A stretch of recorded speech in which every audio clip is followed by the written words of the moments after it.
KPY பாலாவை எவ்வளோ பாராட்டினாலும் தாகும். ஏன்னா மனுஷன் அந்த அளவுக்கு பார்த்தீங்கன்னா எல்லாருக்கும் நல்லது செஞ்சிட்டு இருக்காரு. அவரே என்ன சொல்லியிருக்காருன்னா, என்னோட மூச்சு இருக்கிற வரைக்கும் நான் யாருக்காவது உதவி செஞ்சுக்கிட்டே இருப்பேன் அப்படின்னு சொல்லியிருக்காரு.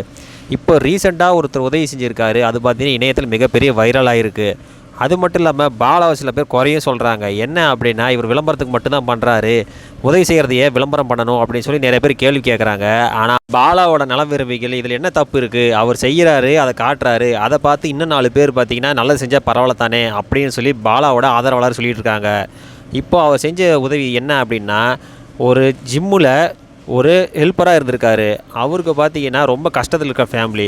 அவருக்காக ஒரு மினி ஆட்டோவை வாங்கி அதில் சின்னதாக ஒரு மொபைல் ஹோட்டல் மாதிரி ரெடி பண்ணி கொடுத்துருக்காரு. அது அவருக்கு தெரியாமல் அவர் சர்ப்ரைஸும் பண்ணியிருக்காரு.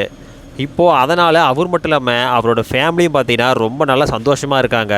இப்போ இத்தனை வருஷமாக அவர் ஒரு தொழிலாளியாக இருந்து இப்போ ஒரு சின்ன ஹோட்டல் கடைக்கு முதலாளியாக ஆனதுனால அவங்க ஃபேமிலி ரொம்ப ரொம்ப சந்தோஷமாக இருக்காங்க.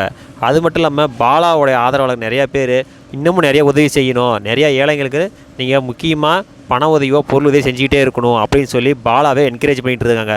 பாலாவும் எனக்கு நிறையா பேர் உதவி செய்கிறதா எனக்கு ரொம்ப சந்தோஷமாக இருக்குது, நான் என்ன பார்த்தீங்கன்னா இதே மாதிரி கண்டினியூ பண்ணுவேன் அப்படின்னு சொல்லி பாலாவும் சொல்லியிருக்காங்க. நீங்களும் பாலாவுக்கு ஒரு ஆதரவு செஞ்சு லைக் கமெண்ட் பண்ணுங்கள்.